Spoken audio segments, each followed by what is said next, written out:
Hey guys, tonight we begin with the remarkable snacking habits of the ancient Egyptians. Legends who somehow managed to invent junk food before inventing forks. So before you get comfortable, take a moment to like the video and subscribe, but only if you genuinely enjoy what I do here. And let me know in the comments where you're tuning in from and what time it is for you. It's always fascinating to see who's joining us from around the world. So you're an average Egyptian, not a high priest. Not a pharaoh. Just a regular human in a linen kilt, trying to make it through the sweltering day without passing out into the Nile. You've spent the last 8 hours herding goats or hauling mud bricks, and now it's time for a snack. Maybe even a meal. You reach for the most reliable thing in your life. Bread. But don't get too excited. This isn't the fluffy, warm baguette of modern fantasy. This is Emma wheat bread. Thick, flat, and rough enough to give your gums a solid workout. Why? Because the ancient Egyptians ground their grain with stone, and by stone, we mean the entire desert floor. Every bite is a gamble. Is that crunch a grain of barley or a surprise shard of quartz? Either way, your dentist, if you had one, would be furious. Still, bread was everything. It was your main source of calories, the base of the food pyramid, and possibly part of the actual pyramid. You'd eat it at breakfast, lunch, dinner, and whenever you felt sad, which, given the heat, was often. And it wasn't just plain bread. You got creative. Some loaves were shaped like birds or fish, because nothing says festive like biting the head off a flower duck. Others were flavoured with things like coriander, dates, or even beer foam, because clearly someone said, what if bread but also intoxicated? The truth is, bread wasn't just food. It was currency, offering, and comfort food all in one. You could trade it, sacrifice it, leave it in a tomb for your afterlife lunchbox, and no matter how gritty, burnt, or dense it got, you'd still eat it. Why? Because you were Egyptian, and carbs were destiny. You're thirsty. But remember, this is ancient Egypt. Water is suspect. You've seen what happens upstream with hippos and questionable rituals. So, like everyone else, you reach for the safest beverage around, beer. But don't expect a cold pilsner with a citrusy finish.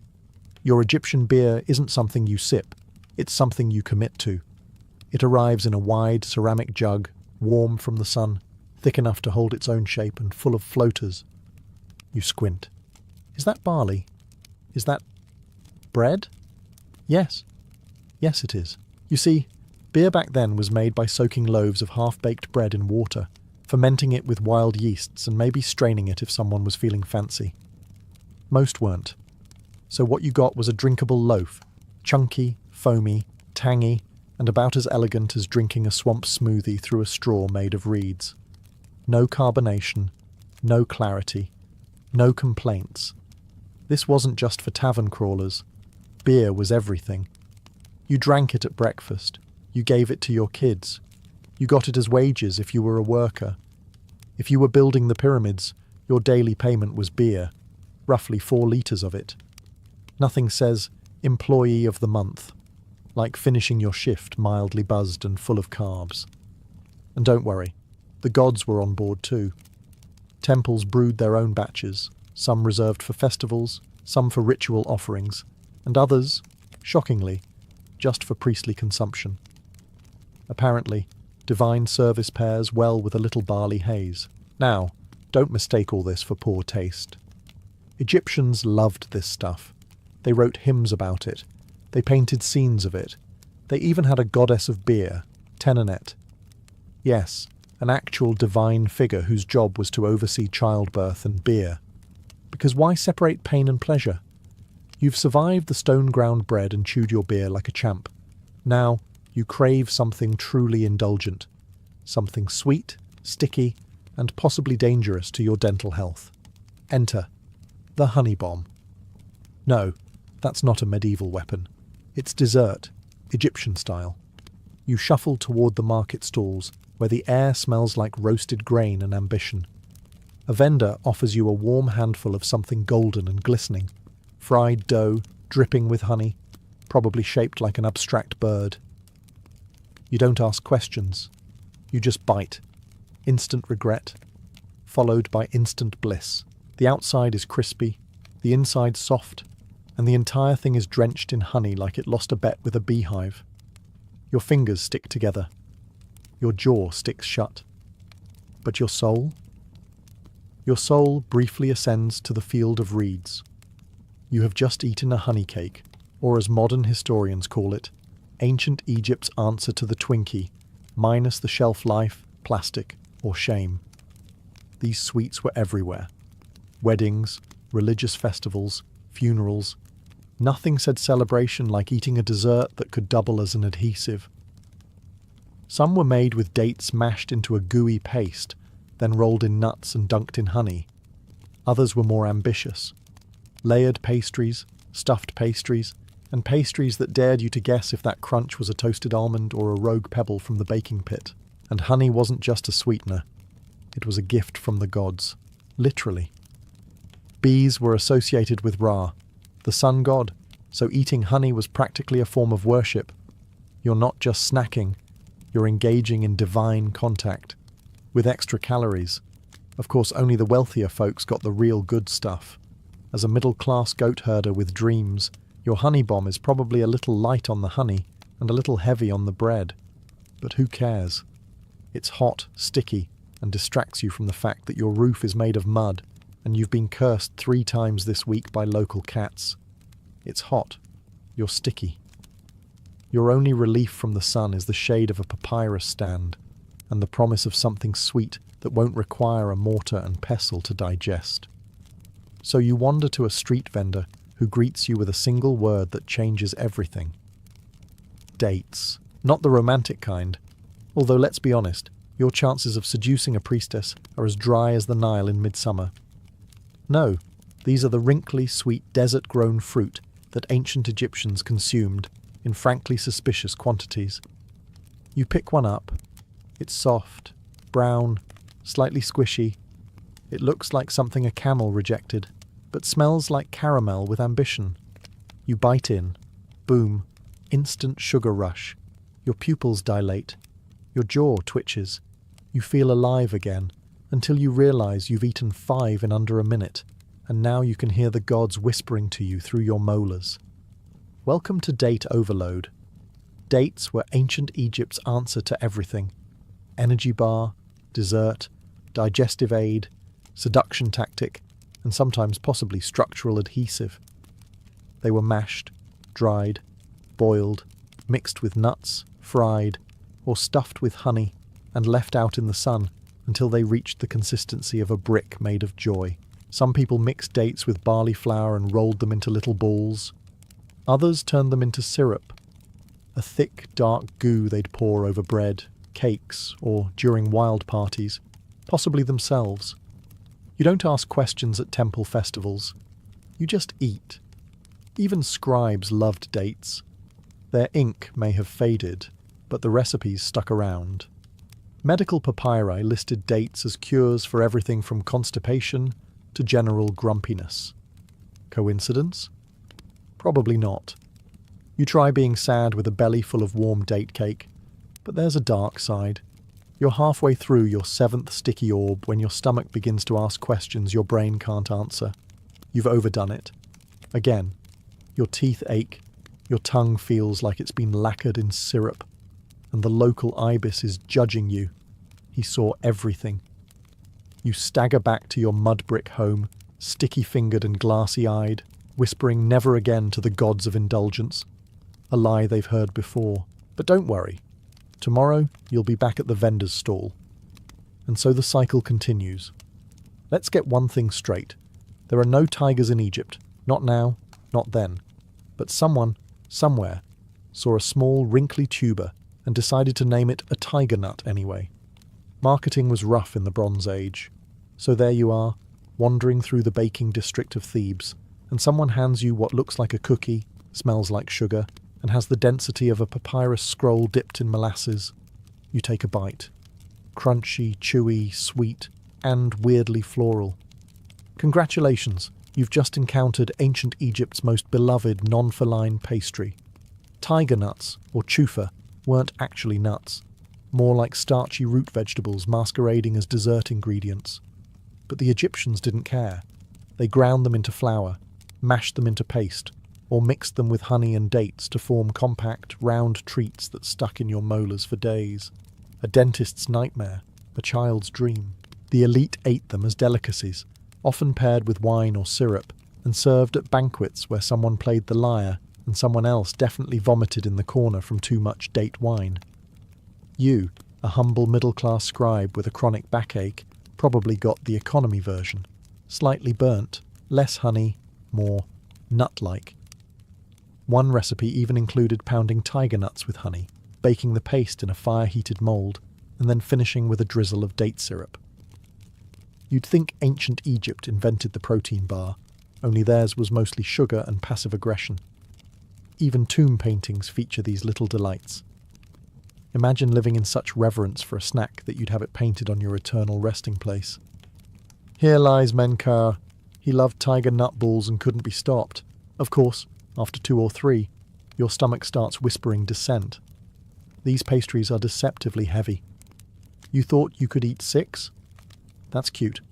Now your jaw is sore, your belly full, and you're questioning the life choices that led you here. Again. Still, you'll go back tomorrow. You always do. Because despite the name, despite the texture, despite the regrets, these little sticky relics taste like ancient joy, and no tigers were harmed in the making. Just your digestive system. You've had tiger nut pastries. You've OD'd on dates. At this point, your stomach is more museum exhibit than organ. And yet, the snack stalls call to you once more. This time, something floral. The vendor hands you what looks like a soggy piece of parchment, crisped at the edges and smelling faintly of pond. You squint. Is it a chip? A petal? Something fished from a divine puddle? Nope. It's a lotus root snack, or something pretending to be one. Welcome to the world of quasi-lotus chips, where ingredients are sacred, methods are experimental, and texture is not guaranteed. Now, to be fair, the lotus flower was a very big deal in ancient Egypt. It symbolized rebirth, sunrises, and probably half the tattoos in Thebes. Every god worth their linen had one in hand or hair. So naturally, the edible parts, mainly the root and seeds, ended up in people's mouths. You nibble the edge. It's crunchy, kind of. Earthy, definitely. Slightly bitter, mildly sweet, vaguely like someone baked a philosophy scroll. These chips were likely thin-sliced lotus root, possibly sun-dried, maybe even toasted over embers, if you were lucky enough to know someone with fire access. Think of them as the ancient world's version of kale chips, only harder to Instagram. And while they might not be deep-fried in oil, oil being more precious than your entire goat-based fortune, the clever street chefs of Memphis may have basted them in date syrup or tossed them in spices, if available. Flavour ranged from mildly interesting to accidental incense. You pretend to enjoy it, mostly because the vendor is watching and the ibis behind you looks judgmental. But secretly, you're thinking, this could use a dip. Alas, dips haven't been invented yet, unless you count fermented fish paste, which is an acquired trauma. Still, it's hard to hate a snack that once fed gods and peasants alike. Plus, it's light, portable, and unlike those tiger nut bricks, it won't anchor itself in your colon for the next 3 days. You finish the lotus chip. You even consider another. But the sun is setting, and something smells like roasted onion nearby. Snack destiny awaits. The sun is scorching. The temples are booming with chants, and the air smells like a divine mixture of sweat, incense, and grilled mystery meat. Welcome to Festival Day in ancient Egypt, where religion meets chaos, and calories don't count because Ma'at is watching. You're not entirely sure what god is being celebrated today. It might be Bastet, goddess of cats and parties. Or maybe Hathor, goddess of music, booze, and doing things you won't remember. Either way, there's food. And in Egypt, that's all the theology you need. You elbow your way through a crowd of overly oiled dancers and duck past a priest banging cymbals near your eardrum.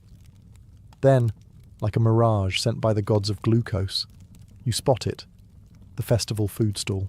There are honey cakes shaped like ankhs, date fritters sizzling on flat stones, roasted goose legs if your status permits.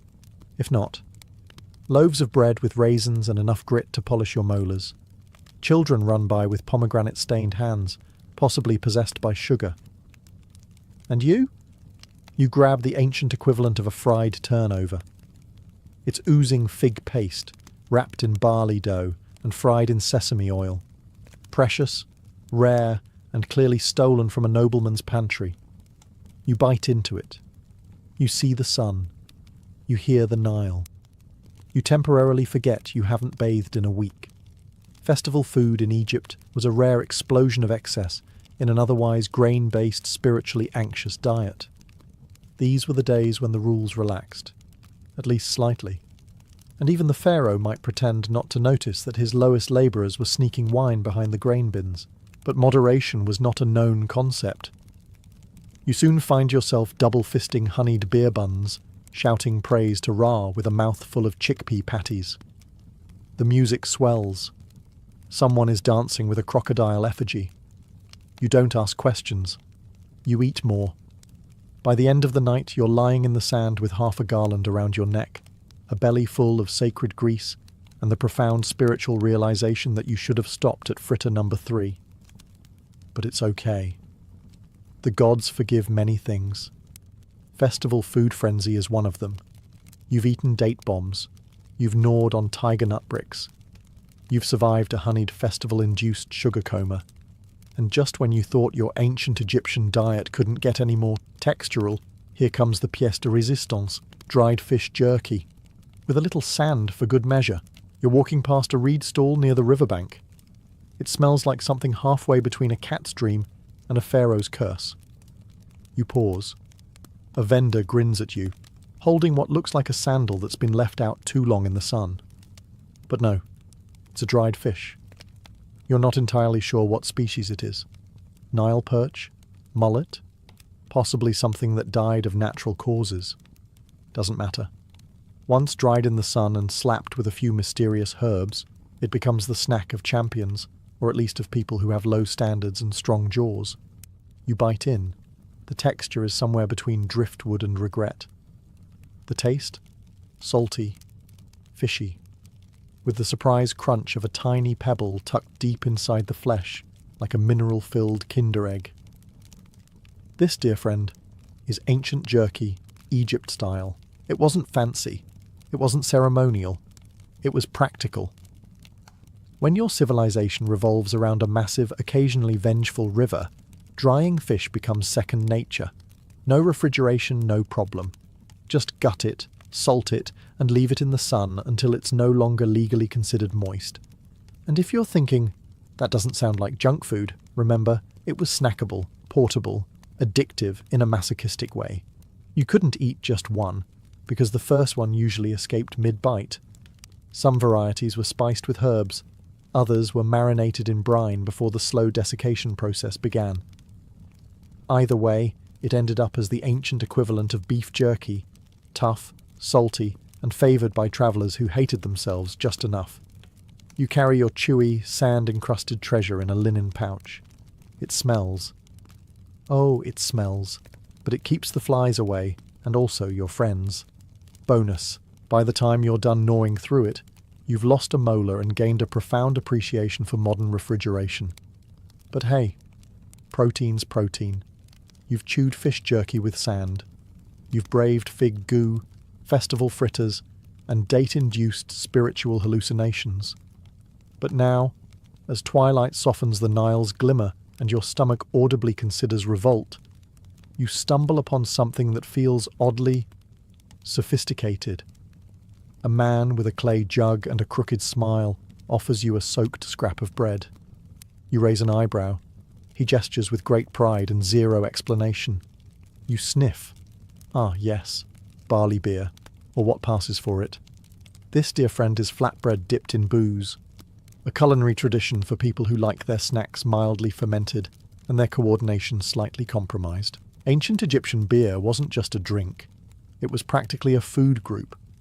Thick, porridge-like, and brewed with partially baked bread, It often resembled something between soup and science experiment. But occasionally, someone had the brilliant idea to dip actual bread into it, just to round out the experience of drinking your carbs and chewing them too. You give it a try. The flatbread, already coarse and grainy, now takes on a soggy sponginess. The beer adds an earthy tang, a fermented funk that says, aged in clay and blessed by Ra's armpit. Still, it's not bad. In fact, your third bite in, it becomes suspiciously comforting. This was the go-to snack of workers, scribes, and anyone needing a cheap thrill after a long day hauling stones or deciphering hieroglyphs that may or may not say, "Don't drink this." Sometimes the bread was stale. Sometimes the beer was practically vinegar. Occasionally both were blessed by flies. But when the stars aligned and the brew was freshish, the pairing was a satisfying, if mildly intoxicating, snack.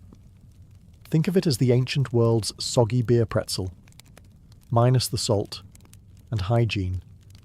You sit back, munching your fermented flatbread, watching the moon rise over the reeds.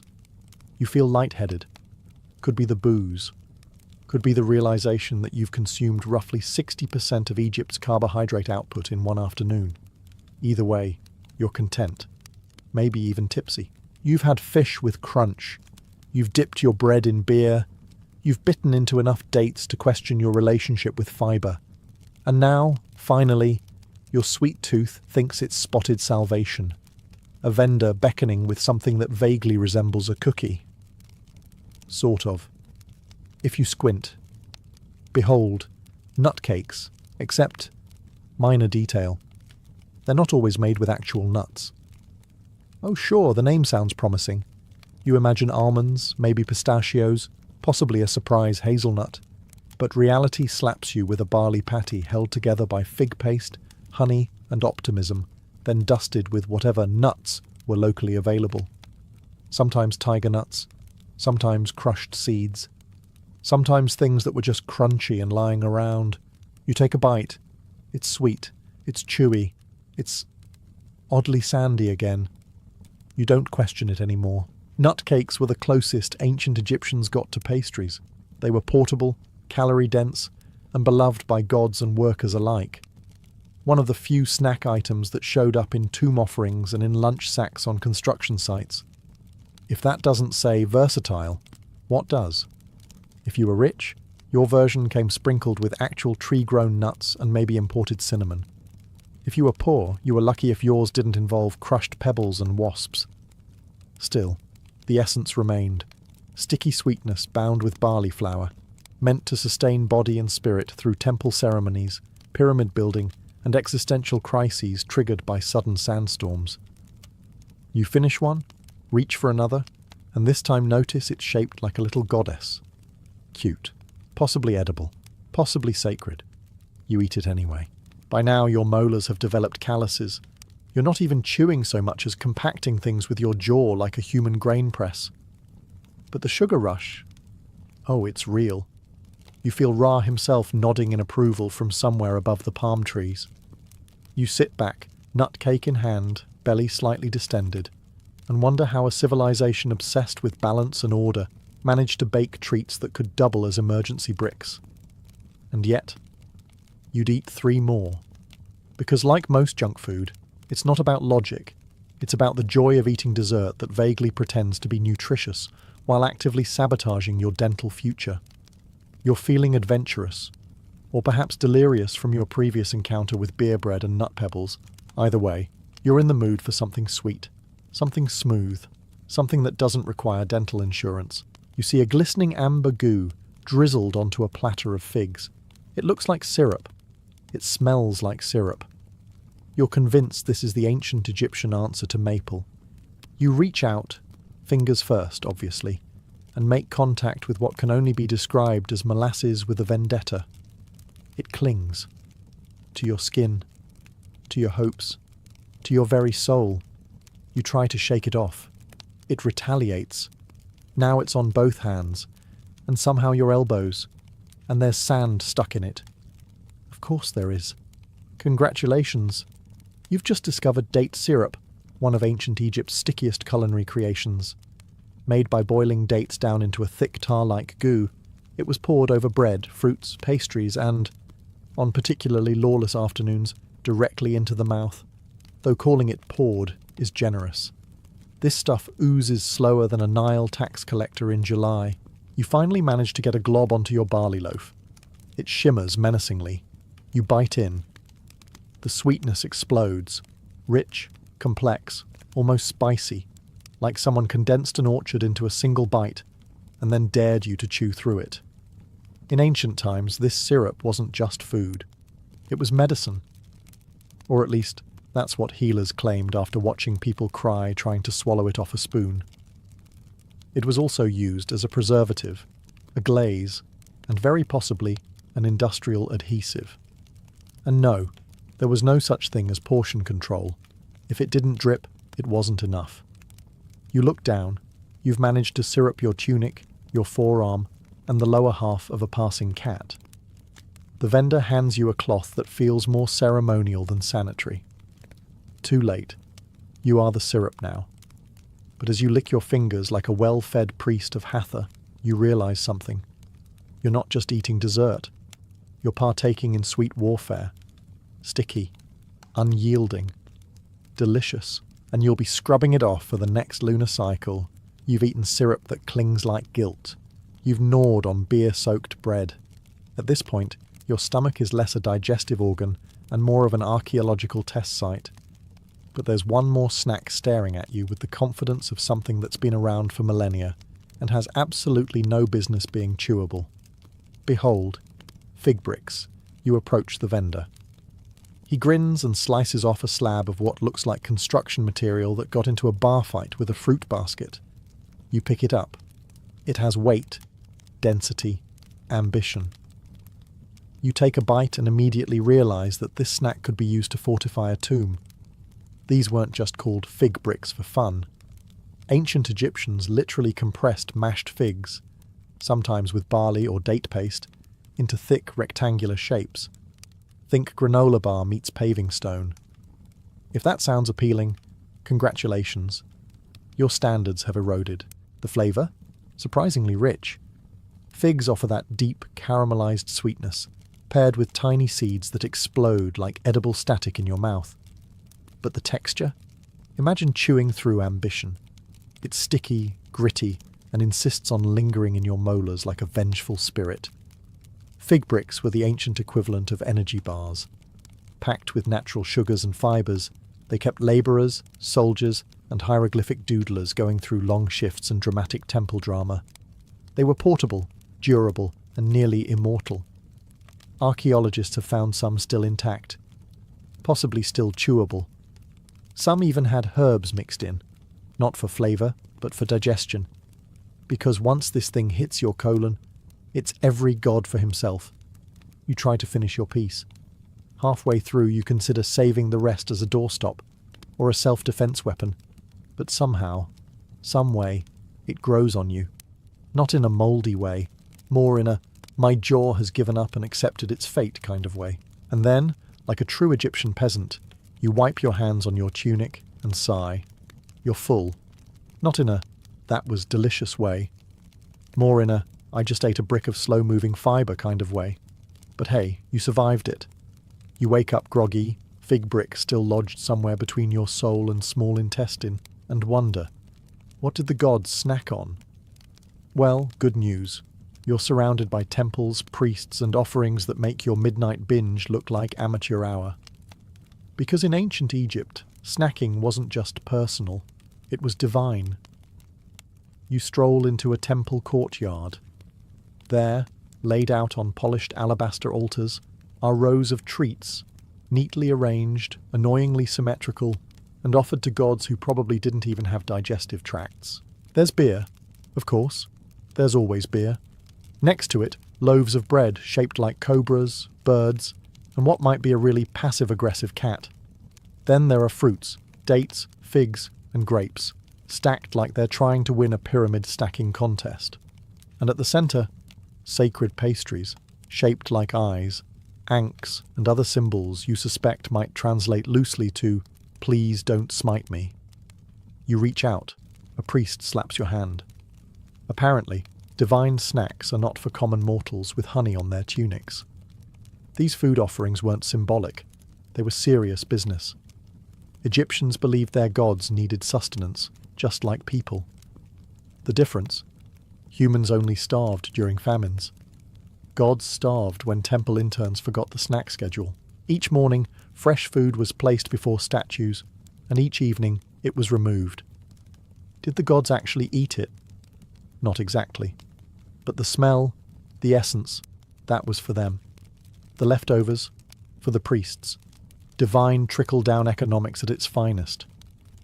And guess what? Some of these offerings weren't just old bread and stale beer. There were sweet buns filled with dates, honey-glazed barley cakes, and the infamous tiger nut pastries, lovingly shaped to please the deities and possibly break the molars of their servants. You spot one final item, a pyramid-shaped sweet made of ground seeds and honey. Probably symbolic. Possibly rock hard. Almost definitely going to end up in someone's lunch basket tomorrow. As you leave the temple, stomach still recovering from your own private snack pilgrimage, you marvel at a society that didn't just eat to survive, but ate to connect with the divine. And frankly, any god who demands honey cakes on the daily, that's your kind of deity. You've eaten your way through Egypt's street stalls, temple offerings, and fig-based dental traps, but now you stumble upon the most exclusive feast of all, and the guest of honor. Extremely deceased. You're standing in a tomb. It's silent, musty, and full of gold. But nestled among the treasures, linen, and sacred texts, there it is. A snack basket. Yes, really. The ancient Egyptians didn't just believe in an afterlife, they believed in an afterlife with room service. Tombs were stocked with food for the dead to enjoy for eternity.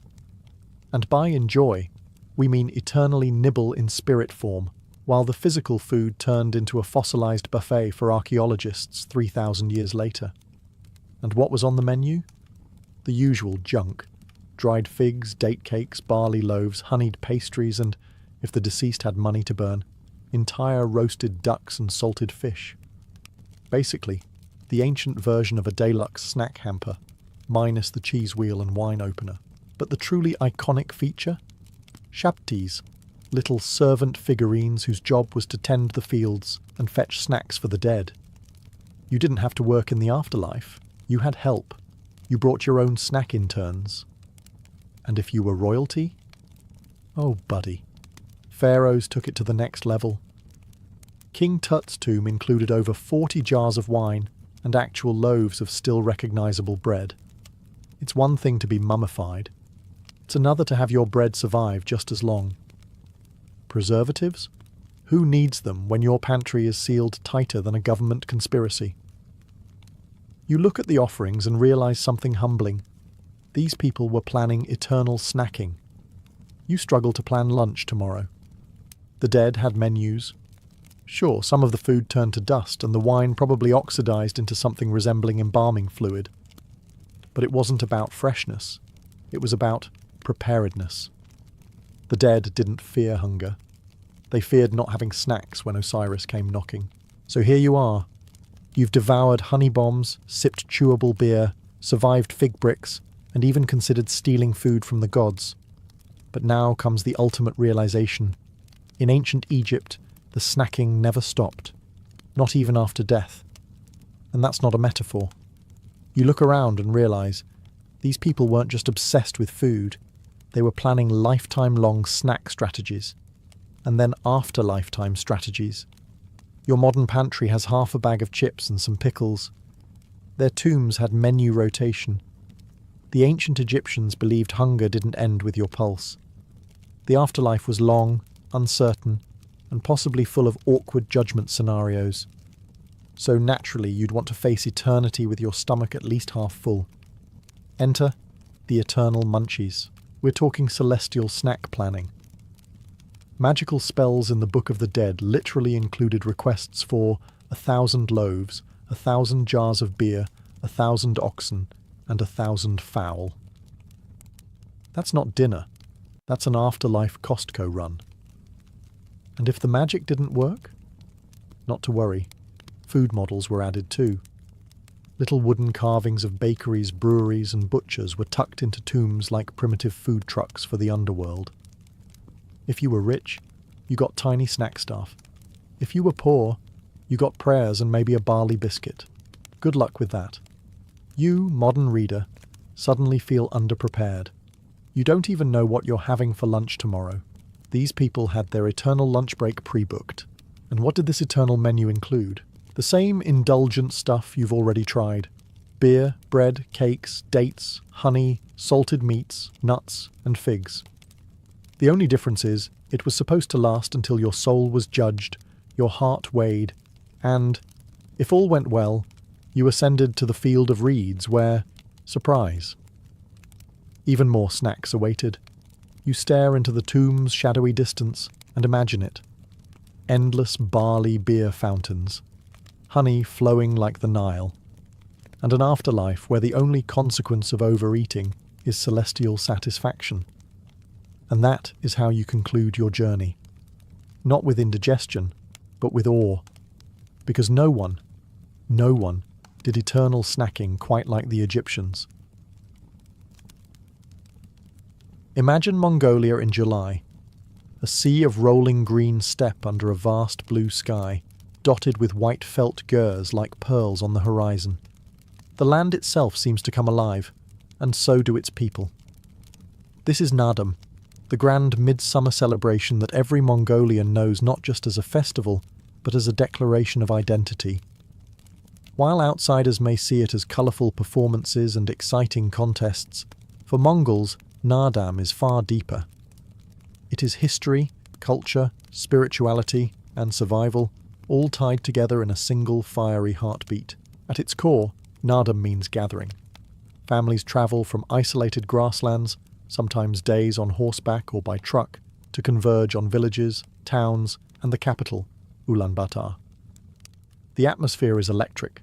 Vendors selling fried kushur dumplings line the streets, musicians tune their morin kur fiddles, and elders share oral tales of Genghis Khan's warriors as children run through crowds in excitement. The festival begins officially with a parade. Soldiers, monks, musicians, and athletes marching before a roaring audience. Brightly coloured costumes, flowing silk deals and banners flutter against the wind, while the national flag rises with solemn dignity. But Naadam is more than pomp.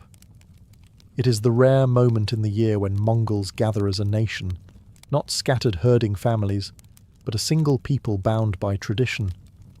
It recalls centuries of resilience, from medieval Khans to Soviet hardships, reminding everyone that though the world changes, the essence of Mongol culture remains unbroken. When the wrestling matches start, when arrows whistle through the air, when horses thunder across the plains, each act connects the present to a long, unbroken chain of ancestors who lived, fought, and thrived on these lands. And of course, there is food. If sports embody strength, the feast embodies community. Tables overflow with boiled mutton, fermented mare's milk, creamy dairy curds, and endless trays of roasted meats, dishes designed to honour both guests and ancestors. Eating together is as important as the games themselves, for no Naadam is complete without a shared meal. The air is filled with laughter, music, and the smoky aroma of grilled lamb, mingling with the dust kicked up by horses. Naadam is not just Mongolia's festival, it is Mongolia itself, condensed into 3 days of spirit, tradition, and feasting on the steppe. At the heart of Naadam are the legendary 3 manly sports: wrestling, archery, and horse racing. For centuries, these contests have defined what it meant to be strong, skillful, and enduring in the unforgiving Mongolian steppe. They are not just games staged for entertainment, but living traditions that trace back to the warriors of Genghis Khan, who relied on these exact skills to build one of the largest empires the world has ever seen. Wrestling, or buk, is perhaps the most iconic. There are no weight classes, no rounds, no protective mats. 2 competitors step onto the dusty field wearing only short, open-chested jackets, tight briefs, and heavy boots. Their outfits symbolize freedom and honesty. the open chest design famously added to prevent women from secretly competing, though today that rule feels outdated. The goal is simple: force your opponent to touch the ground with any part of their body other than their feet or hands. But Burke is not just physical, it is spiritual. Before every bout, wrestlers raise their arms and mimic the flight of the mythical eagle, honouring the spirits of the steppe. Victors are celebrated not only as athletes, but as cultural heroes, their titles echoing through local memory for decades. Archery brings a different energy. Men and women alike stand in long lines, dressed in colourful deals, and draw traditional composite bows, powerful weapons once feared by armies across Eurasia. The targets are not bullseyes on paper, but small leather rings placed on the ground, requiring deadly precision. Arrows whistle through the air as teams chant rhythmic encouragements. It feels less like a modern sport, and more like stepping into a medieval battlefield, where accuracy meant survival. And then there is horse racing, a spectacle unlike anything in the world. Mongolian horses are small but powerful, perfectly adapted to the steppe. The jockeys, children, some as young as 5 or 6, because their lightweight allows the horses to run faster. These races stretch for miles across open fields, the thundering hooves raising clouds of dust visible for kilometres. Families wait anxiously, cheering for their young riders.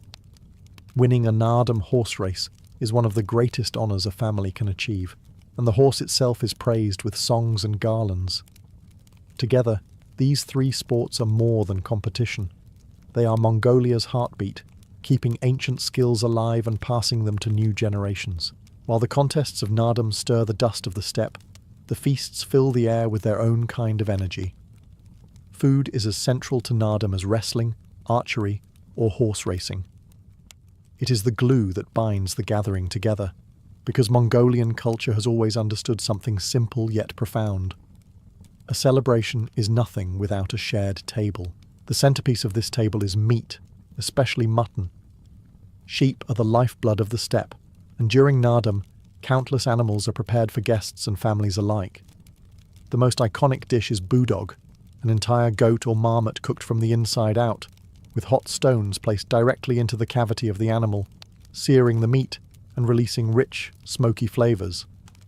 Guests gather around, pulling apart tender pieces with their hands, passing them around as a symbol of generosity and unity.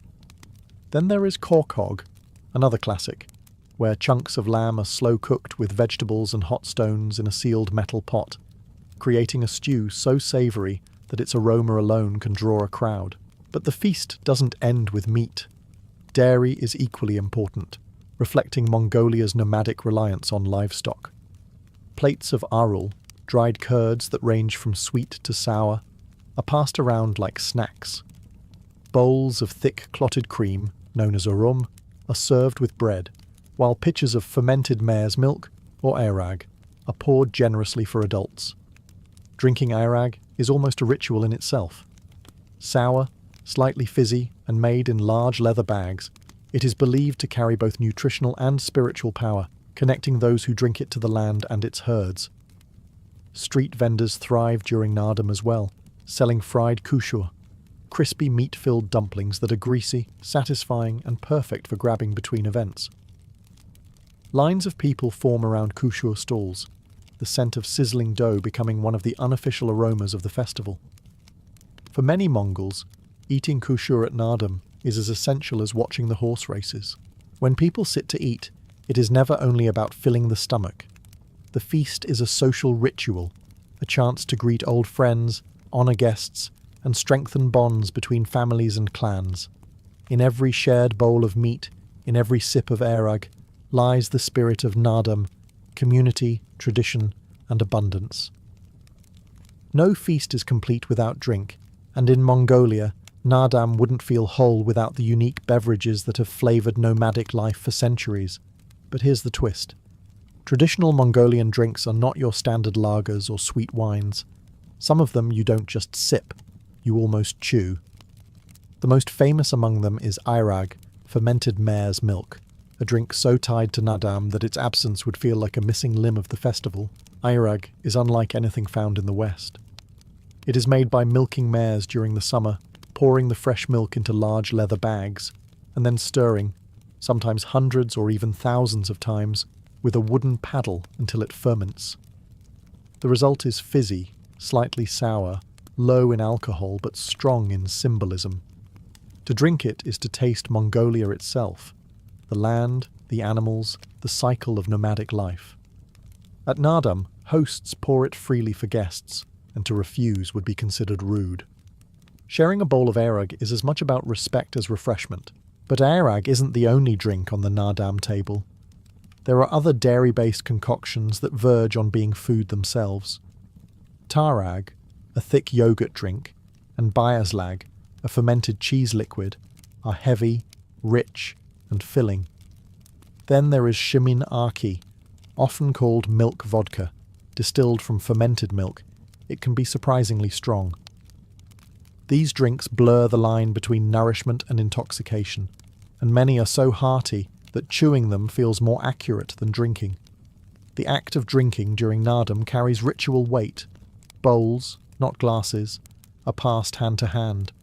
Elders are always served first, a sign of respect. When someone hands you a bowl of Ayrag, you must take it with your right hand and support your elbow with the left, an old gesture of honour. To drink together is to cement friendship, to reaffirm kinship, and to acknowledge the ancient hospitality of the steppe. Foreign visitors often approach these drinks with hesitation. The sharp tang of Ayrag, the thickness of dairy brews, the warmth of milk vodka. They can all be shocking to a modern palate. Yet, in the laughter of friends, the clinking of bowls, and the roar of the festival, these drinks weave people together. In that moment, Naadam becomes more than spectacle. It becomes communion. Amid the smoky mutton, sizzling dumplings, and endless bowls of fermented milk, Naadam also offers something many visitors don't expect: sweets. Mongolia may be a land famous for its rugged meat and dairy, but when the Naadam festival rolls in, the tables also welcome treats that balance the heaviness of meat with bursts of sugar and richness. Chief among them are honey-based confections, sometimes called balin bortsog, the honey bombs of the steppe. Bortsog are small, golden, deep-fried dough pieces, a bit like donuts, but denser and more rustic. During Naadam, they are often drenched in honey, piled into bowls, and passed around with tea. The combination of fried bread and sticky sweetness makes them dangerously addictive. They are simple to make: flour, butter, milk, and eggs fried in oil, but during the festival, they become symbolic. In nomadic life, sugar and honey were luxuries, and to serve them during Naadam meant abundance, generosity, and celebration. The honey bombs aren't alone, though. Families also prepare Yule Bouv, large layered ceremonial cakes topped with sugar cubes and sweets. While these cakes are most prominent during Lunar New Year, they sometimes appear at Naadam feasts as well, standing tall like edible monuments. Children circle the tables, snatching at pieces of fried dough or licking their fingers clean from honey drips, while parents laugh and pretend not to notice. Honey itself has long held symbolic value in Mongolia. Nomads saw it as a gift of health and vitality, and it was believed to strengthen the body for long journeys or hard labour. At Naadam, honey-glazed bortsog embody this idea of strength-meeting sweetness. After hours of cheering at wrestling matches or chasing horses across the plains, a handful of honey bombs restores energy and keeps spirits high. And sweets are never consumed alone. They're paired with steaming cups of sute tsai, salty milk tea, creating an unexpectedly delightful contrast. The salt cuts through the sugar, balancing flavours in a way only the nomadic palate could invent. For guests from afar, it may seem strange at first, but once you sit in a gyr sharing tea and honey bombs, the combination feels natural, even necessary. In the end, Naadam's honey bombs remind us that feasting is not just about survival foods, meat, milk, and bread, but about indulgence too. They add sparkle to the table, laughter to the meal, and sweetness to the memory of Mongolia's greatest celebration. Though Mongolia is a land of steppe, wind, and livestock, Naadam tables sometimes surprise visitors with delicacies brought in from faraway lands. Among these, dried fruits, especially dates, stand out. They aren't grown in the cold Mongolian climate, but through centuries of trade along the Silk Road, dates became a treasured guest at feasts. During Naadam, bowls of them sit beside heaps of meat and trays of fried bread, offering bursts of concentrated sweetness that contrast the heaviness of lamb and dairy. For nomads, dates were more than candy. They were survival food. Packed with energy, easy to store and resistant to spoiling, they became a practical luxury for long rides across the steppe. By the time Naadam rolled around, offering dates was a mark of prosperity and hospitality, a way to show guests that you had access to the riches of distant deserts and markets. It was a little taste of Samarkand or Bukhara, carried all the way into the heart of Mongolia. During the festival, children reach eagerly for the sticky, chewy fruits, savouring them as treats between wrestling matches or horse races. Elders, too, chew slowly, reminiscing about old days when dried fruits were rare treasures, sometimes arriving only once a year. To serve dates in abundance during Naadam is to declare, "We are blessed this year, and we share that blessing with you." But dates do more than stand alone. They often mingle with other festival snacks. Chopped and mixed into bowls with arul, dried curds, they create a sweet-sour combo that keeps mouths busy during long afternoons of celebration. Some hosts even stuff dates with nuts or drizzle them with honey, turning them into bite-sized luxuries on a table otherwise dominated by savoury foods. Guests nibble them slowly, almost ceremoniously, aware that what they eat links Mongolia to centuries of traders, travellers, and empires that once passed through the Silk Road. For modern Mongols, dates remain an important festival treat, though easier to obtain today than in the past. At Naadam, their role is not merely culinary, but symbolic. They remind people that Mongolia, though remote and self-reliant, has always been connected to the wider world. In every sticky bite of a date lies a taste of history, a reminder that even in the most rugged steppes, sweetness finds its way home. Among the array of Naadam treats, there are certain snacks that make foreigners pause, partly because of their names. Take tiger nut pastries. Despite the dramatic sound, there are no tigers involved, and in fact, tiger nuts aren't even nuts. They're tiny, chewy tubers, sometimes called earth almonds, that have been enjoyed since ancient times across Asia and beyond. In Mongolia, they found their way into the festival spread through centuries of trade and adaptation, becoming part of Naadam's sweet traditions. Tiger nuts are naturally sweet and nutty, with a texture that's both chewy and crunchy. Mongols discovered that when ground and mixed with flour, butter, and a touch of honey, they could be turned into dense pastries, something portable, filling, and perfect for long journeys. By the time Naadam comes around, these pastries become more than survival food. They are festive indulgences, served alongside fried dough, dates, and dairy treats. In the days leading up to the festival, families prepare them at home, frying or baking little rounds of tiger nut dough until they turn golden brown. Once cooled, they're stacked high on plates in the GER, ready to be offered to guests. Children are especially fond of them, nibbling through the crunchy outside to get to the slightly chewy centre. Some families add honey glazes or sprinkle sugar on top, turning the rustic tuber into something almost decadent. The appeal of tiger nut pastries isn't just their flavour, but their history. They symbolise Mongolia's openness to foods beyond the steppe. Just as dates came by caravan from the deserts to the west, tiger nuts remind people of Mongolia's role as a crossroads of cultures. At Naadam, serving such treats signals not only generosity, but also awareness of the wider world that has always brushed against the Mongolian frontier. When paired with salty milk tea or bowls of ayrag, tiger nut pastries become part of the rhythm of feasting. Guests lean back, full from roasted lamb, and reach for something lighter, sweeter, to cleanse the palate. The pastries may not be as famous as kusho dumplings or as iconic as a bowl of ayrag, but they add an important note to the festival symphony. Sweetness with roots far older and broader than Mongolia itself.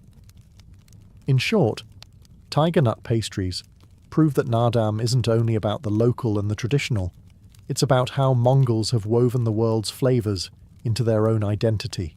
At first glance, Mongolia doesn't strike visitors as a land where lotus flowers grow. The steppe is too cold, too dry, too harsh for such delicate plants. Yet at Naadam, you might find something locals jokingly call lotus chips. They aren't made from actual lotus blossoms, but from the root, a trade good that travelled centuries ago along the Silk Road and eventually slipped into Mongolian kitchens. Over time, these crisp, wheel-shaped slices became a novelty snack, bridging the gap between the foreign and the familiar. Lotus root has a distinctive look. When sliced, it forms a natural pattern of holes, resembling little wagon wheels. Mongols, ever resourceful, discovered that when thinly cut and fried, the root transforms into something crunchy, savoury, and strangely addictive. At Naadam feasts, lotus chips add variety to the otherwise heavy spread of meats and dairy. They are sprinkled with a touch of salt, sometimes honey, and served in bowls right next to hushor dumplings. For many families, their presence is less about tradition and more about delight, a small surprise on the festival table. Their arrival in Mongolia tells a bigger story. The Mongols of the Empire days weren't just warriors, they were traders, conquerors, and cultural borrowers. Goods from China, Persia, and India flowed into the Mongol world, and foods like lotus root left their mark. Even today, the chip-like snack stands as a quiet reminder that Mongolia has never been an isolated land, but part of a vast web of exchange. Eating lotus chips at Naadam is both a sensory break and a social cue. After gorging on heavy lamb dishes, guests reach for something lighter, crispier. The crunch cuts through the richness of the feast, keeping palates entertained. Children love the playful shape, holding up the little rings like toys before popping them into their mouths. Elders often smile at the sight, recalling stories of how such foods were once rare luxuries, available only in larger towns with strong trade connections. So while lotus chips may not be as deeply traditional as airag or korkog, their presence shows how Naadam is not frozen in time. The festival table evolves, adapting new flavours while still holding to its roots.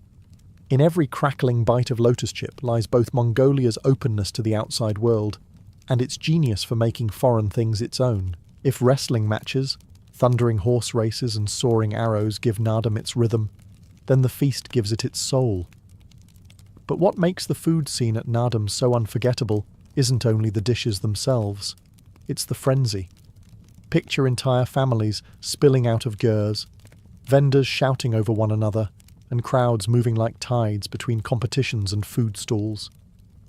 The festival is as much about eating as it is about celebrating, and during Naadam, no one leaves hungry. The first thing that strikes you is the smell. Clouds of smoke from grilling lamb mingle with the oil-rich aroma of frying kushur. Street vendors are everywhere, their hands working non-stop, flipping dumplings, pouring steaming bowls of salty milk tea, and handing out skewers of sizzling meat. Lines form in minutes, then dissolve into eager, hungry throngs as trays of food disappear into waiting hands. At any moment, it feels as if the entire steppe has turned into one enormous kitchen. Inside family gatherings, the frenzy is quieter, but no less intense. Gers overflow with food, whole sheep boiled and carved with ritual precision, dairy platters stacked high, bowls of airag constantly being refilled. Guests arrive, are seated, and immediately offered food, whether they are ready to eat or not. Hospitality is relentless. To decline a dish too firmly is almost an insult. In a culture where survival once depended on generosity, offering abundance at Naadam is a sacred duty. Children dart between the feast and the games, clutching fried dough in one hand and tugging at a parent's sleeve with the other. Teenagers cluster around vendors selling sweet drinks or candies, while elders sit cross-legged in the shade, sipping airag and observing the chaos with amused patience. The food frenzy is not disorder but a celebration of life itself, noisy, messy, generous, and full of laughter. What's remarkable is that no matter how crowded or frenzied, Naadam's feasts never lose their sense of ritual.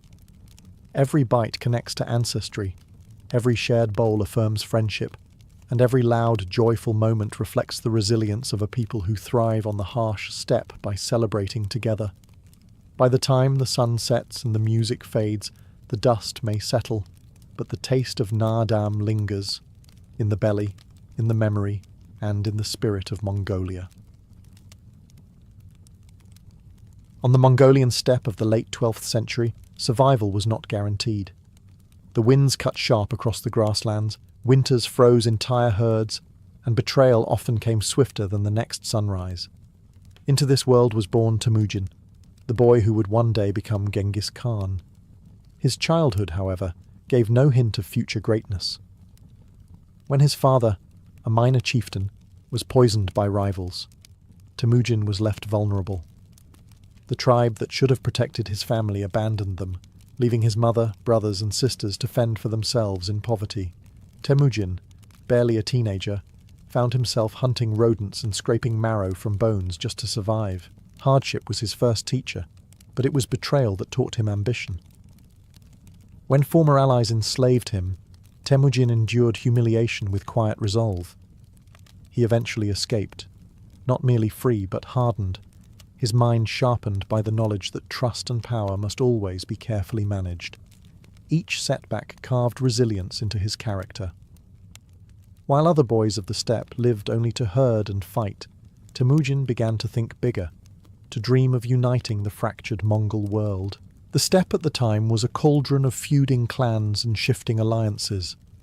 Loyalty lasted only as long as the next raid, and blood feuds stretched across generations. Temujin realized that survival in such a world required more than brute strength. It demanded vision. He began gathering allies not through intimidation alone, but through trust, marriages, and personal bonds sealed in blood oaths. His charisma drew warriors who valued discipline over chaos, and he rewarded loyalty with opportunity, even if it meant elevating men of low birth over noble rivals. By his early adulthood, Temujin had clawed his way from exile to leadership. He defeated rival tribes with a mixture of ferocity and cunning, reshaping the political map of the steppe. In 1206, after years of campaigning and alliance building, the scattered tribes finally acknowledged his supremacy. A great assembly, or Kurultai, proclaimed him Genghis Khan, universal ruler. It was a moment that marked not only the rise of one man, but the transformation of a fragmented people into a single unified force. The boy who had once scavenged scraps on the frozen grasslands now stood at the head of a nation, and with unity achieved, his eyes turned outward. The world beyond the steppe would soon feel the thunder of Mongol hooves. When Temujin became Genghis Khan in 1206, he inherited not a peaceful kingdom, but a tinderbox of rival clans, each armed, suspicious, and steeped in centuries of grudges. The Mongols were fierce warriors, but their disunity made them vulnerable. Genghis understood that to conquer the world beyond the steppe, he first had to conquer the Mongols themselves, and to do that, he had to reshape how they thought about loyalty, honor, and power. His solution was both brutal and brilliant. He enforced the yasa, a code of law that demanded strict discipline and obedience. It was said that under this law, a man could leave a golden saddle in the open steppe, and no one would dare steal it. But the yasa was more than just rules. It was a revolutionary attempt to break the old aristocratic order. No longer would loyalty to a clan outweigh loyalty to the Khan. No longer would noble birth guarantee power. Instead, men rose through merit, courage, and loyalty.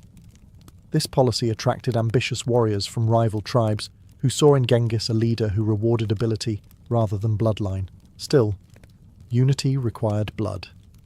Genghis did not hesitate to annihilate entire clans that defied him, sending a clear message that betrayal would be met with extermination. At the same time, he practiced a calculated generosity. When he defeated enemies, he often incorporated their warriors into his ranks, offering them a new life if they swore loyalty.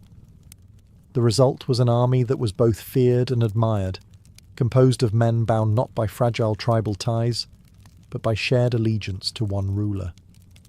Central to his rise were personal bonds known as anda, brotherhood oaths sealed with blood. Temujin himself had sworn such bonds in his youth, and as Khan, he used them to build a loyal circle of generals and companions. These men, Subutai, Jebe, and others, became the architects of his future conquests. Their loyalty was not blind devotion, but trust forged in hardship, sealed by Genghis's consistent willingness to reward those who served him well. By the time his reforms and campaigns subdued the last independent tribes, Genghis Khan had achieved something unprecedented. He had turned a quarrelsome collection of nomadic clans into a disciplined war machine. The Mongols were no longer fighting each other. United by blood and oath, they were ready to fight the world. Once the steppe tribes were united under his banner, Genghis Khan turned his gaze southward. Beyond the mountains and deserts lay the wealthy dynasties of northern China, the Tanguts of Xixia and the Jurchen-led Jin Empire. Their lands promised silk, grain, and gold, luxuries unknown to the herders of Mongolia. To the Mongols, the walled cities of China were both a challenge and a temptation, and to Genghis, they were an opportunity to test his new empire's strength.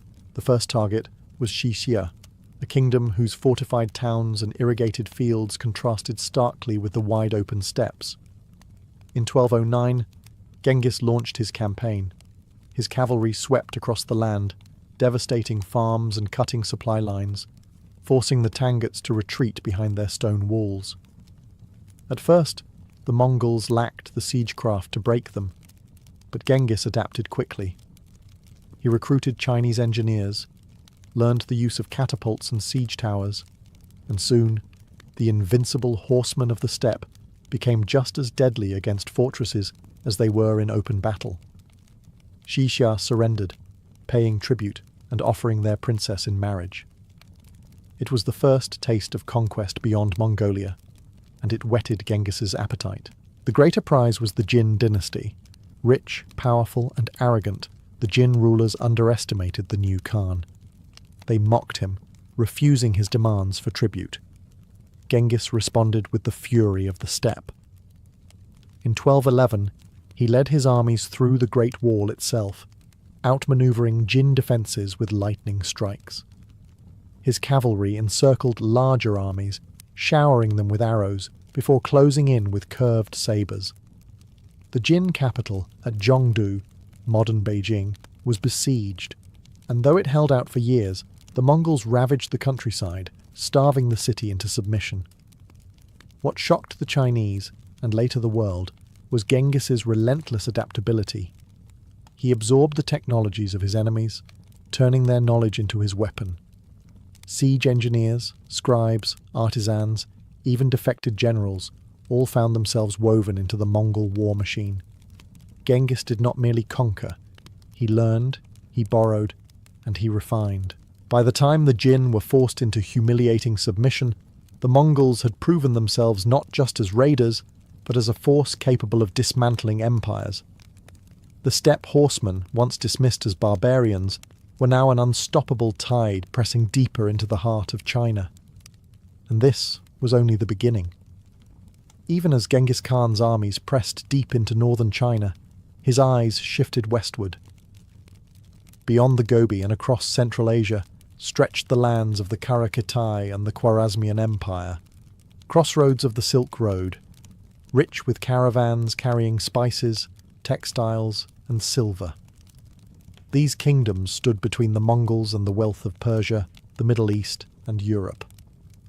To conquer them would mean not just plunder, but control of the arteries of global trade. The first step was the defeat of the Karakitai in 1218. Their ruler, the Gur Khan, commanded a decaying empire propped up by mercenaries and fractured loyalties. Genghis's generals Subutai and Jebe exploited these weaknesses with surgical strikes. Their cavalry cut through the empire's defences with terrifying precision, and many local rulers defected rather than face Mongol wrath. Within a year, the Karakitai collapsed, clearing the way toward the Khwarezmian Empire, one of the most powerful states of the Islamic world. Initially, Genghis sought diplomacy. He sent a caravan of merchants and envoys to Khwarezmian Shah Ala ad-Din Muhammad, proposing trade. The Shah, suspicious and arrogant, responded with betrayal. The merchants were executed, and an ambassador was mutilated, an insult Genghis could not forgive. For the Mongols, diplomacy had its place, but dishonor demanded vengeance. In 1219, the Khan unleashed one of the most devastating campaigns in history. The Mongols stormed into Transoxiana, crossing rivers and deserts with speed no one thought possible. Cities like Bukhara and Samarkand, jewels of Islamic culture, fell in rapid succession. Chroniclers describe the Khan entering Bukhara's mosque and declaring, "I am the punishment of God. If you had not committed great sins, God would not have sent a punishment like me upon you." Whether he spoke those exact words or not, the message was clear. Resistance was futile. The campaign was a masterclass in strategy. Subutai and Jebe led feigned retreats, luring enemies into ambushes. Entire armies dissolved in confusion, unable to match Mongol mobility. Cities that resisted were annihilated, their populations slaughtered or enslaved. Those that surrendered quickly were spared, folded into the Mongol system of tribute. By 1221, the Khwarezmian Empire was shattered, its Shah fleeing in disgrace. The westward campaigns transformed Genghis Khan from a regional conqueror into a global terror. His empire now spanned from the Yellow River to the Caspian Sea. For the first time, the Islamic world, Europe, and Christendom realized they faced an enemy unlike any before. One who blended diplomacy, terror, and innovation into unstoppable conquest. The fall of the Khwarezmian Empire left Central Asia in ruins, but for Genghis Khan, vengeance was not yet complete. The Shah who had insulted him, Ala ad-Din Muhammad, fled westward, abandoning his cities and subjects. Mongol forces pursued him across deserts and mountains with relentless determination. Though the Shah eventually died in exile on an island in the Caspian Sea in 1220, the pursuit itself symbolized Genghis's resolve. No insult to Mongol envoys, no breach of diplomatic custom would ever go unpunished. But the Khan's armies were not finished. They turned their fury on Persia. The invasion of Persia was both strategic and symbolic. Persia was a land of flourishing cities, Islamic scholarship, and thriving markets, but it was also a fragmented realm, vulnerable to Mongol discipline. In 1220, 1221, Mongol generals Subutai and Jebe spearheaded the campaign, leading rapid advances that stunned defenders. The Mongols moved in columns across vast distances, coordinating attacks that seemed impossible given the terrain. No river, desert, or mountain could slow their cavalry. Cities that resisted paid the highest price. Nishapur, after a prolonged siege, was raised in vengeance when a Mongol commander, Genghis' own son-in-law, was killed. Chroniclers claim hundreds of thousands were slaughtered, though such numbers may be exaggerated. The brutality, however, was undeniable. Entire neighbourhoods were levelled, and survivors were carried off as slaves. For the Mongols, terror was not a byproduct of war. It was a weapon, designed to shatter resistance before it could form. Other cities, however, learned the lesson and opened their gates. Those that surrendered quickly were often spared mass destruction, their artisans and scholars spared to serve the empire. Genghis had no interest in ruling smoking ruins alone. Engineers, scribes, and craftsmen were absorbed into Mongol service, transported back to Karakoram or to serve in other campaigns. The Khan's genius lay in turning conquered populations into fuel for further conquests. By 1221, the Mongols had cut a swath through Persia, leaving behind a trail of broken cities and shattered armies. The Islamic world was shaken to its core. Rumours spread that the Mongols were a scourge sent by God, a divine punishment made flesh. For Genghis Khan, the campaign was more than vengeance. It was proof that his empire had no borders. The Mongols could strike anywhere, and no kingdom, however ancient or proud, was beyond their reach. Even as Genghis Khan tightened his grip on Persia, his ambitions and curiosity stretched further west. The Mongols had already crushed kingdoms across Asia, but now their riders advanced into the unfamiliar forests and riverlands of Eastern Europe. These expeditions, launched around 1221-1223, were led not by Genghis himself, but by his trusted generals, Subutai and Jebe, masters of strategy whose campaigns would send shockwaves across the continent. The initial push came as a reconnaissance mission. Subutai and Jebe, with a force of perhaps 20,000 horsemen, pursued remnants of the Khwarezmian army across the Caucasus Mountains. Along the way, they clashed with Georgian forces, outmaneuvering heavily armoured knights with lightning mobility. Their campaign became a rolling avalanche, devastating Armenia, raiding into the Black Sea steppes, and then colliding with the nomadic Cumans. The Cumans, desperate, fled to their Slavic allies for aid. This drew the Mongols into direct conflict with the principalities of Rus. The climactic moment came in 1223 at the Battle of the Kalka River. A coalition of Russian princes and Cuman allies, numbering perhaps 3 times the Mongol force, faced Subutai's army.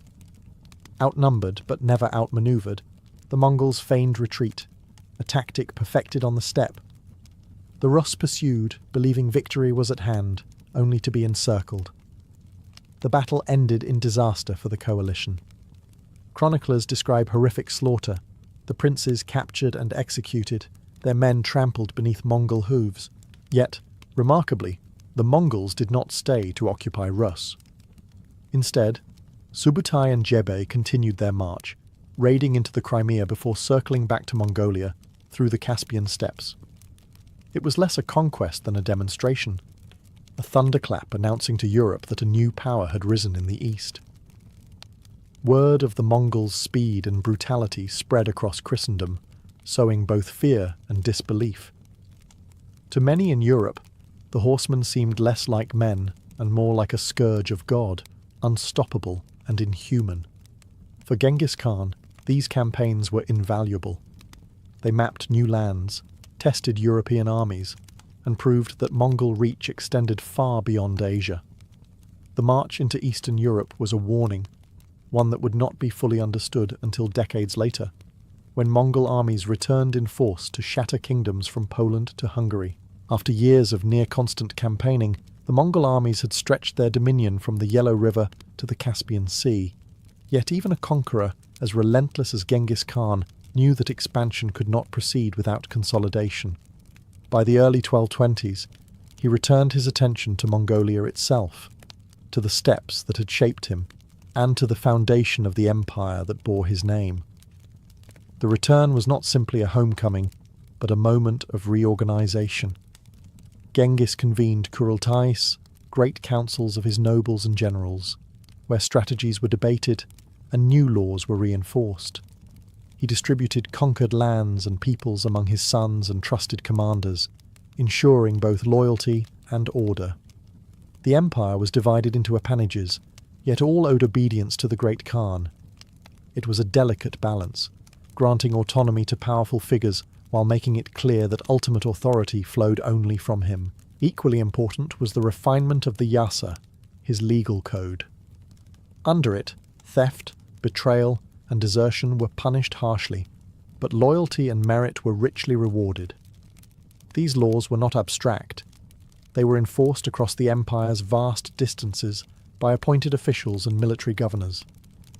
Even in regions thousands of miles from Mongolia, the will of Genghis Khan was felt through this unified system of discipline. He also invested in infrastructure, something rarely associated with nomadic empires. Relay stations and postal routes, known as the Yam, were established across the steppes and beyond, enabling messages to travel at astonishing speed. This network bound the empire together, allowing Genghis to command armies thousands of kilometers apart, with remarkable efficiency. Merchants, too, benefited, as trade along the Silk Road began to flourish under Mongol protection. What had once been a patchwork of dangerous caravan routes was becoming a secure artery of commerce. Culturally, Genghis fostered a curious pragmatism. He welcomed artisans, scribes, and scholars from conquered lands into his service. Muslims, Chinese, Persians, and Turks found places in his administration, their skills strengthening the empire. While his conquests were brutal, His rule was often surprisingly tolerant of religions and local customs, so long as tribute was paid and loyalty sworn. By returning to the steppes, Genghis Khan ensured that the empire did not collapse under the weight of its own success. It was a pause, a tightening of the reins, before the next surge outward. For the Khan, the steppes were not just his homeland. They were the heart that pumped life into an empire stretching across continents. By the mid-1220s, Genghis Khan was already a legend. His empire stretched from the edges of Korea to the shores of the Caspian, and yet he was not finished. The aging conqueror still had unfinished business with Xixia, the Tangut kingdom in northern China, that had once submitted but had grown restless under Mongol domination. When the Tanguts defied his authority and withheld their obligations, Genghis resolved to personally lead a final campaign, a reminder that no betrayal, however small, would go unanswered. The war against Xixia was brutal and swift. Mongol armies laid waste to towns, fields, and irrigation systems, depriving the kingdom of both food and morale. Genghis employed his classic strategy of terror, making examples of resisting settlements so others would crumble without a fight. By 1227, the Tangut capital at Zhongxing was under siege. Facing starvation, the Tanguts attempted to negotiate, but Genghis demanded unconditional surrender. Before terms could be finalized, he fell gravely ill, either from wounds sustained in battle or from injuries suffered in a horse-riding accident. The exact cause remains a mystery, shrouded in legend and speculation. Despite his failing health, Genghis insisted on finishing the war. His generals, honoring his will, pressed on until Xixia was utterly destroyed, its royal family executed, its cities leveled, and its name erased from maps. It was a grim demonstration of Mongol resolve. To defy the Khan was to invite annihilation. Only after victory was assured did Genghis finally succumb to his illness in August 1227, passing away in his camp near the conquered Tangut lands. His death was kept secret for months. The Mongol army continued campaigning as though nothing had changed, ensuring that news of the Khan's passing would not embolden his enemies. When the truth was revealed, the empire did not collapse in chaos. Instead, it transitioned to his heirs with remarkable stability. His son Ögedei was named successor, chosen for his administrative skill and ability to balance competing factions. The final campaigns of Genghis Khan were not just the closing act of one man's life, but a statement of principle. His empire would not tolerate disobedience, and his legacy would be secured in blood and fire. Though he died far from home, the empire he built was stronger than ever, poised to expand even further under his descendants. When Genghis Khan died in 1227, he left behind more than an empire. He left behind a transformation of the world. In just 2 decades, he had turned a collection of feuding nomadic tribes into the largest contiguous empire in history, stretching from the Pacific shores of China to the Caspian Sea. His legacy was written not only in conquest, but in the systems he built, the terror he wielded, and the unexpected stability he created across vast and diverse lands. Strategically, Genghis revolutionized warfare.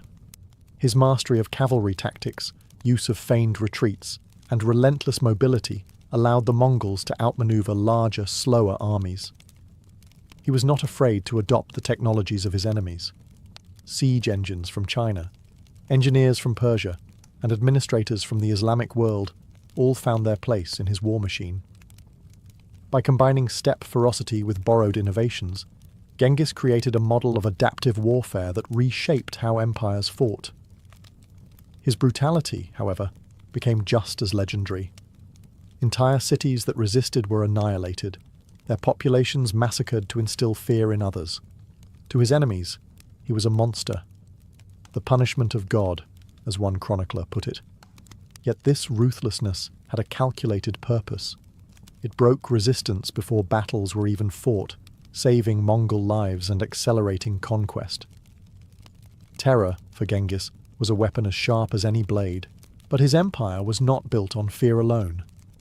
The Yasa codified law and discipline, ensuring that Mongol soldiers and subjects alike lived under a predictable order.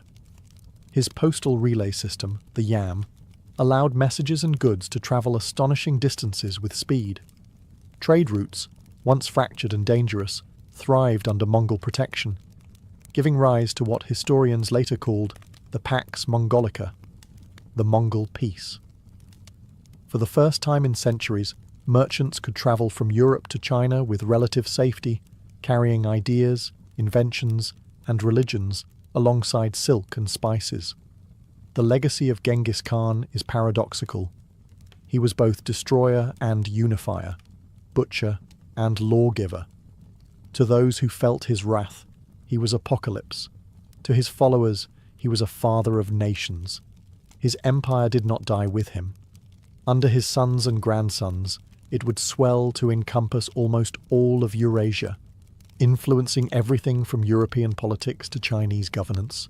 Genghis Khan began as a boy abandoned on the steppe. He ended as the ruler of the largest empire the world has ever seen. His legacy still lingers, in history, in bloodlines, and in the very shape of the modern world. Picture a dusty frontier town at high noon. The streets are empty except for a few horses tied outside wooden storefronts, their tails flicking at flies. Suddenly, you hear the squeak of hinges and the thud of swinging doors, the entrance to the local saloon. For newcomers, those bat-winged doors were more than an entrance. They were a threshold into another world, one buzzing with energy, danger, and possibility. Step inside, and you're immediately hit with the smell. A pungent mix of whiskey, cigar smoke, sweat, and frying meat. The air is thick, hazy with tobacco clouds that hang over the room like a curtain. Wooden floors are worn from countless boots, spurred heels clinking as cowboys stride to the bar. The room is dimly lit, but alive. Glasses clink, voices shout, and the occasional burst of laughter cuts through the chaos. To the weary drifter fresh off the trail, the saloon was a sanctuary. To the townsfolk, it was the beating heart of their community. Saloons weren't just places to drink. They were the first permanent structures to rise in many frontier towns, built even before churches or schools.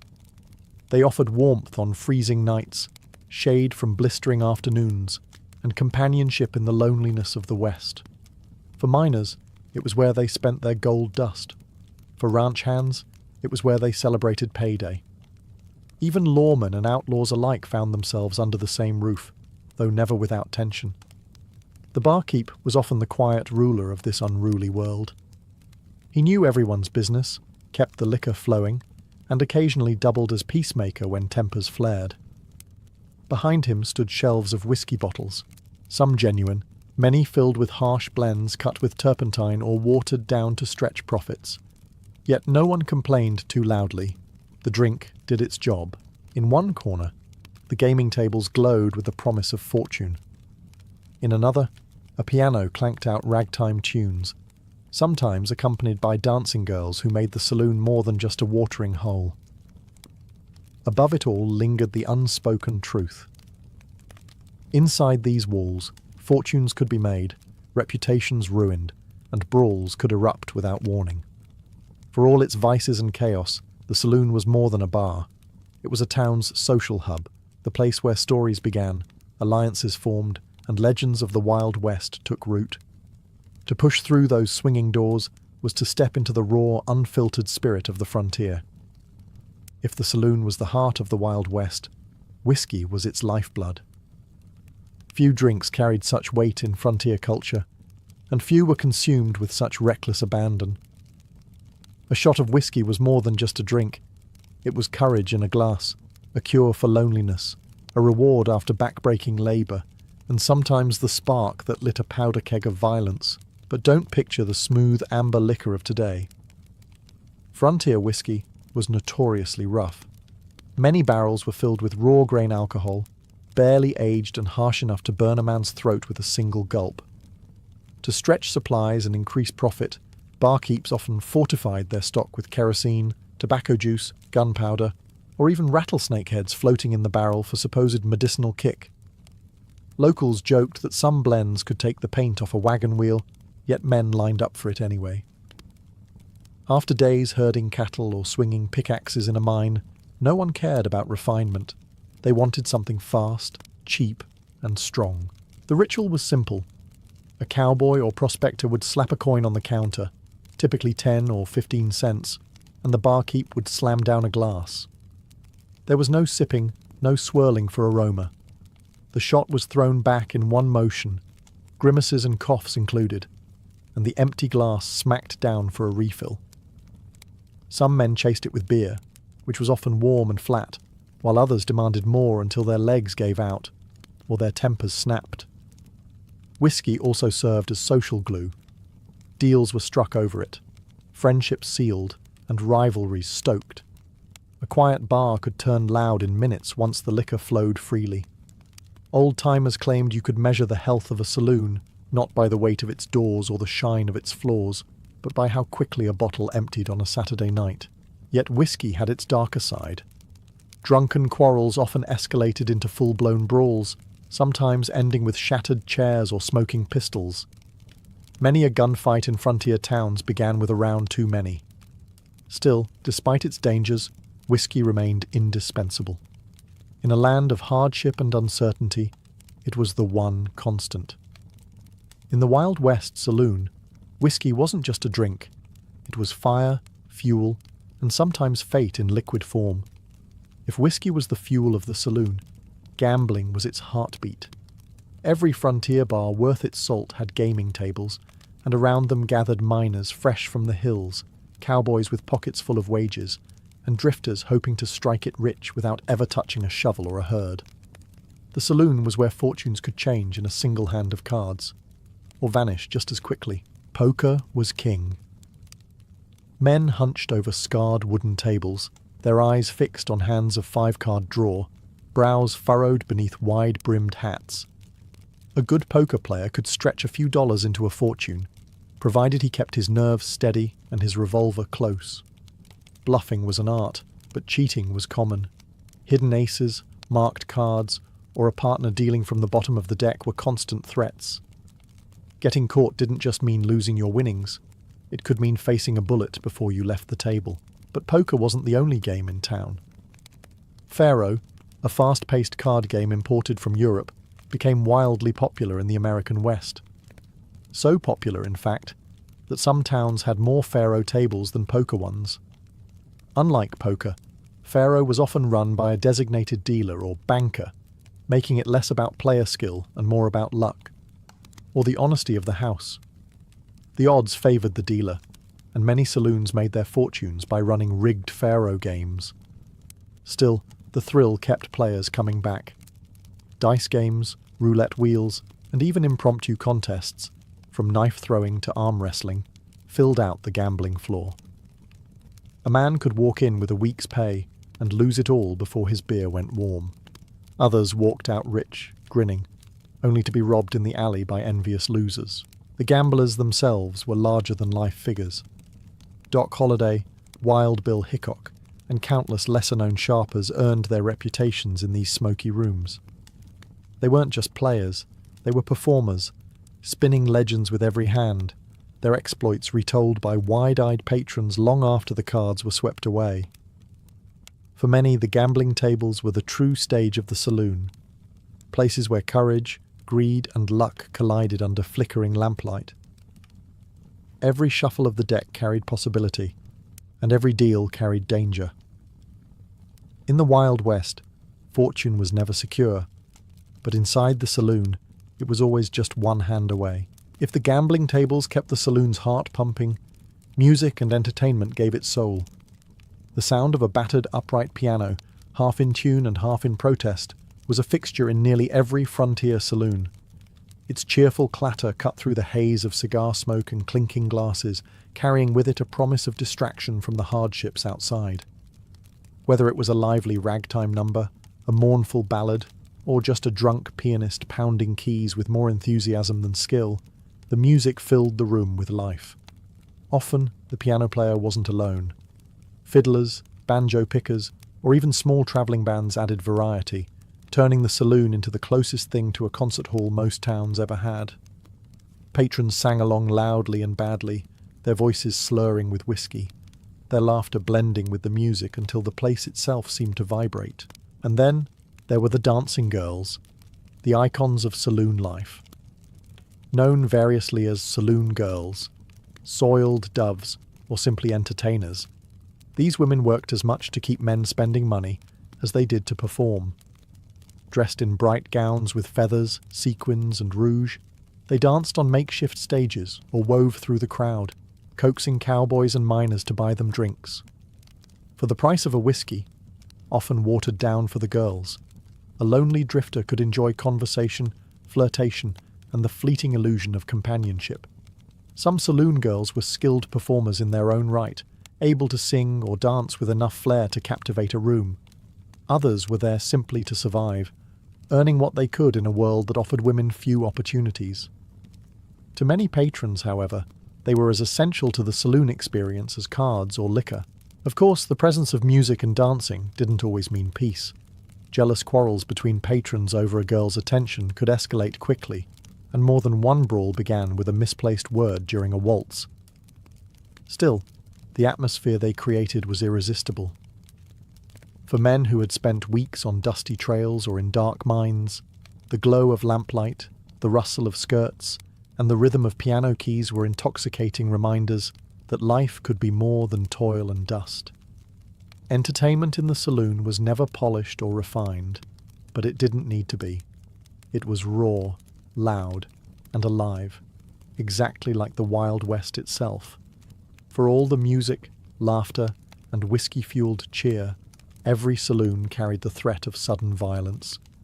Beneath the clink of glasses and shuffle of cards, tempers simmered like dynamite waiting for a spark.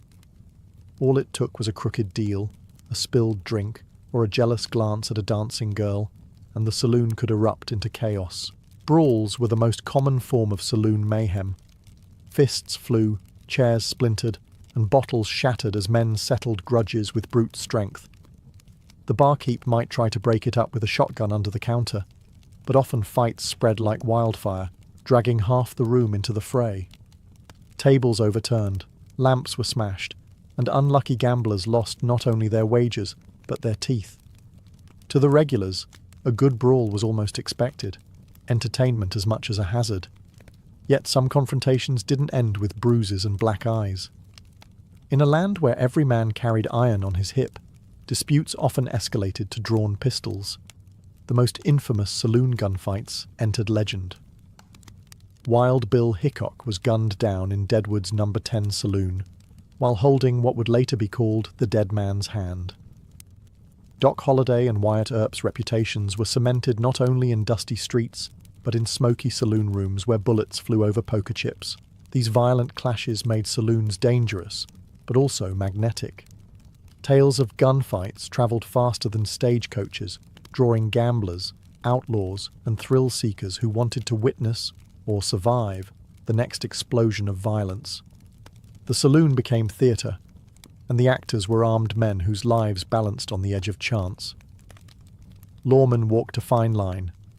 Many towns had sheriffs or marshals, but even they knew that keeping order in a saloon was like trying to dam a river with bare hands. Some looked the other way, so long as the violence didn't spill into the streets. Others, like Earp in Dodge City, tried to enforce no-guns ordinances, often leading to bloody showdowns themselves. For better or worse, saloons thrived on this volatility. The possibility of sudden violence added to their allure, turning them into both danger zones and arenas of legend. To walk into a Wild West saloon was to step into a place where whiskey, luck, and death mingled freely, and where every night carried the chance of becoming part of history. In the Wild West saloon, the bartender was more than a man pouring drinks. He was the anchor of the entire establishment. Behind his polished bar, or sometimes just a rough plank of wood, he stood like a sentinel, equal parts businessman, entertainer, confidant, and peacekeeper. If the saloon was a ship tossed on waves of whiskey and temper, the bartender was its captain. His duties went far beyond serving liquor. A good barkeep mixed drinks quickly, remembered every regular's preferences, and kept the room humming with energy. He was often the first person a newcomer met when stepping through those swinging doors. A smile, a warning, or a silent nod from the bartender could make the difference between a night of easy drinking or a night that ended with fists and pistols. His reputation could draw men to a saloon just as surely as the gambling tables or piano tunes. But bartenders also walked a fine line. They needed to keep customers drunk enough to spend money, but not so drunk that the saloon burned to the ground in a brawl. Some used tricks to stretch profits, watering down whiskey, reusing beer kegs, or selling rot-gut liquor disguised in fancy bottles. Patrons might complain, but most kept drinking anyway, knowing they had little choice. The bartender also held power in more subtle ways. He overheard secrets whispered over poker hands, caught snippets of business deals, and listened to confessions slurred after midnight. In many frontier towns, the barkeep knew more about its people than the sheriff ever did. This made him both respected and feared. Some bartenders traded information, becoming informal brokers of power in their communities, and when trouble came, the bartender often acted as referee. Many kept a shotgun within reach, not necessarily to use, but to remind rowdy cowboys that there were limits. A slammed bottle, a shouted command, or the sight of steel under the bar could calm a fight before it got out of hand. Still, when violence erupted beyond control, even the most seasoned barkeep sometimes ducked for cover like everyone else. Ultimately, the bartender was the steady hand in a world of chaos. He was the saloon's memory, its manager, and often its soul. Without him, the whiskey stopped flowing, the games slowed down, and the saloon lost its rhythm. In the Wild West, where law was thin and life was cheap, the bartender's word often carried more weight than the sheriff's badge. Though remembered today for whiskey, poker, and brawls, saloons were more than dens of vice. In many frontier towns, they were the closest thing to a town square, the social and political nerve centre where life pulsed day and night. For communities scattered across miles of wilderness, the saloon wasn't just entertainment. It was the hub where people gathered, news travelled, and decisions were made. Miners fresh from the diggings brought their gold dust to the bar, trading it for drinks, supplies, or the company of fellow labourers. Cowboys ended long cattle drives by cashing in their wages, often spending them almost entirely under the saloon roof. Drifters who had no family found in the saloon a place where they could talk, laugh, and at least pretend they belonged. Even respectable townsfolk who might have frowned at the chaos admitted that much of the town's business, whether economic or political, flowed through those swinging doors. The saloon was also the community's newsroom. In a time before telegraphs and newspapers reached every settlement, gossip and rumour spread across bar counters faster than any official announcement. Travellers and salesmen brought tales from distant territories, sheriffs kept their ears open for whispers of outlaws, and prospectors swapped stories of new strikes in the hills. A single conversation in a saloon could set men packing for the next gold rush, or prepare a posse for trouble. Politics thrived there as well. Candidates for sheriff, mayor, or judge bought rounds of drinks to win favour. Deals were brokered over poker tables, and alliances sealed with clinking glasses. In towns without courthouses or proper halls, community meetings were often held right in the saloon, with decisions hammered out between whiskey shots. For better or worse, the saloon was the frontier's parliament. Not all saloons looked the same. Some were small, rough shacks with little more than a bar and a few chairs. Others grew into grand establishments with chandeliers, fine mirrors, and carved woodwork, a symbol that the town had grown prosperous. But whether humble or lavish, every saloon functioned as a lifeline, keeping isolated settlers connected to one another. In a world where loneliness could break a man as surely as hunger, the saloon's role as a gathering place cannot be overstated. It was the stage where news was shared, bonds were forged, and towns carved out identities on the edge of civilization. When people picture saloons, they often imagine a smoky room full of dusty cowboys, gamblers, and gunfighters. Yet women were there too, shaping the saloon's atmosphere and, in many cases, its very survival. Their roles were complex. sometimes glamorous, sometimes tragic, but always central to the world behind those swinging doors. The most visible were the saloon girls, entertainers who sang, danced, and kept men company at the tables. Dressed in bright gowns with feathers in their hair, they stood out in towns where most women wore plain dresses suited for farm or household work. They were hired not simply to amuse, but to keep customers spending. For every drink a cowboy bought for a saloon girl, the house earned extra profit. And often the girl's drink was little more than watered-down liquor or coloured water. To a lonely prospector, the illusion of sharing whiskey and laughter with a woman was worth the price. But these women lived hard lives. Many were far from home, lured west by promises of excitement or driven by poverty. Some earned decent money and even found stability, while others slipped into cycles of exploitation, treated more like property than employees. Respectable society often branded them as soiled doves, and though they brought warmth and life to the saloon, they were rarely welcomed outside it. Not all women in saloons were entertainers, however. Some owned or managed establishments themselves. In mining towns and boom settlements, widows or entrepreneurial women recognized opportunity and ran saloons as businesses, outsmarting competition and turning profits where men failed. These female proprietors proved that saloons were not simply male spaces, but economic engines that women could also control. For many men, saloon girls represented a brief escape from loneliness and the harsh realities of frontier life. A dance, a song, or even a few minutes of conversation softened the edges of isolation. Yet their presence also carried risk. Jealous disputes over a girl's attention were a common cause of fights, and more than one bloody shootout began with a rivalry born over a woman's smile. The saloon was therefore a paradox for women, a place of opportunity, performance, and survival, but also of judgment and danger. They were the colour in a world of dust, the spark in the gloom, and whether celebrated or condemned, they were inseparable from the legend of saloon life.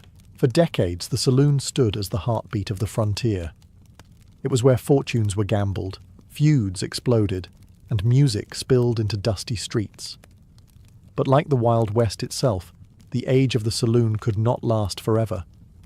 As towns grew and civilization followed the railroads, the same forces that brought the saloon to life also pushed it toward decline. The first blow came from respectability. As frontier settlements matured into established towns, churches, schools, and civic halls began to appear, institutions that directly competed with the saloon for influence. Community leaders, particularly women involved in church groups and reform movements, denounced saloons as dens of vice. To them, the saloon symbolized drunkenness, broken families, and lawlessness. They saw its closure as essential to building civilized communities. The temperance movement gained strength in the late 19th century, spreading across the United States. Organizations like the Women's Christian Temperance Union painted saloons as threats to morality and order. Campaigns for prohibition, which would eventually triumph nationwide in the early 20th century, targeted saloons as public enemy number one. Already in many territories, strict licensing laws and pressure from reformers made it harder for saloons to operate freely. At the same time, the economy shifted. The Wild West boomtowns that had once supported dozens of saloons dwindled as gold veins ran dry or cattle trails shifted. With fewer transient workers flush with pay to spend recklessly, many saloons simply went out of business. Those that survived often had to adapt, rebranding as restaurants, hotels, or respectable bars to cater to families and a broader clientele. The rise of commercial breweries also changed the saloon landscape. Beer halls sponsored by breweries began replacing the independent whiskey dens, offering a cleaner, more standardized drinking environment. The rough, chaotic saloon gave way to something more regulated, polished, and middle class. By the time Prohibition became law in 1920, the legendary saloon of the frontier was already a dying breed. Its swinging doors, poker tables, and dancing girls belonged more to memory and myth than to reality. Yet its legacy endured. The saloon remains etched into the American imagination as the stage where outlaws and lawmen crossed paths, where cowboys celebrated paydays, and where music and mayhem defined a rougher age. The decline of the saloon marked the taming of the West, but its legends, of whiskey shots, piano tunes and brawls, still echo across history.